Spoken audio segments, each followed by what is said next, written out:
Good afternoon, everyone, and happy Friday to you. I hope you're all having a great day. Today is Friday, March 27th, and I'm coming to you with this week's market analysis for our clients and partners. As you might expect, over the last week to 10 days, the topic of most concern for everyone has been coronavirus. And perhaps the most common question we're getting from our clients and partners is, what are we seeing in the data? What are we seeing in terms of traffic and conversions across all of the websites that we're powering? So today's topic really is going to be about quantifying the effects of COVID since the beginning of the year.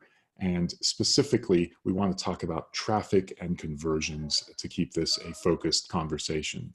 So if we focus first on website traffic and we look back through to roughly the beginning of the year. In fact, I want you to notice three specific dates: January 5th, roughly the beginning of the year; March 5th, which is around when coronavirus really started taking shape here in the US from a publicity perspective; and then March 17th, and you'll see the significance of that date.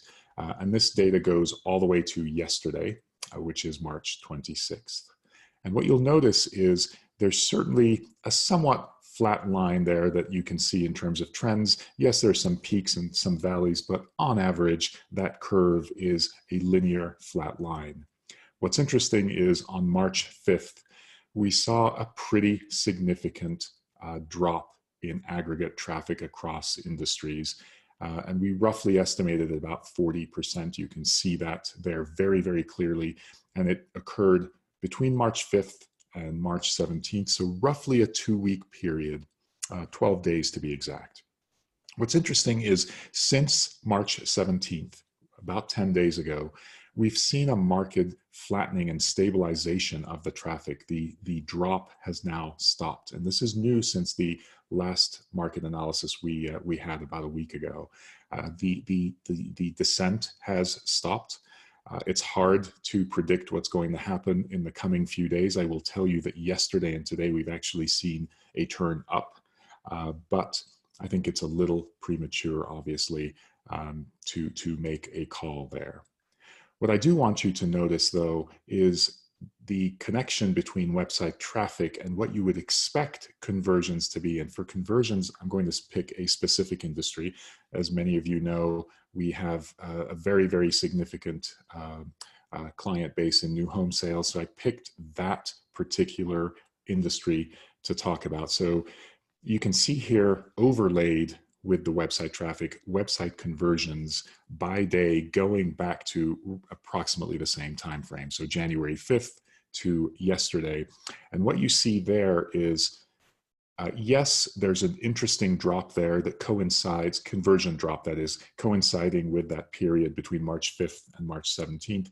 However, as you look back on the chart, there were other periods. In fact, there was one at the end of February that sort of almost mirrored the same kind of drop. So I don't really consider that to be a meaningful drop in conversion. If anything, you can see that conversion has stayed flat all in all, despite the 40% drop in traffic.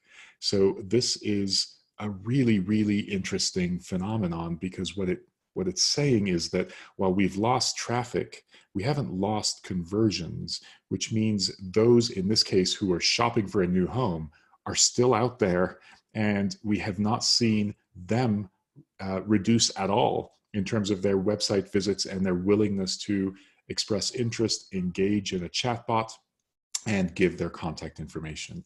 If anything, and I alluded to this a week ago, if you remember, we talked about the one day where we had seen the largest number of leads we had ever converted as a company.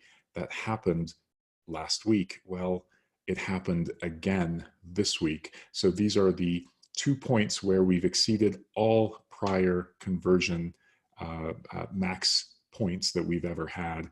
And they've both happened during the period or after the period of the 40% drop. So we take that as hopeful, and we take that as an indication that this is the time to really focus on conversion on the website, because while you may see a drop in traffic, the actual quality of that traffic is absolutely much, much, much higher, and it makes it a very, very compelling value proposition to really focus on How do I engage that traffic anytime they need it? And how do I convert them?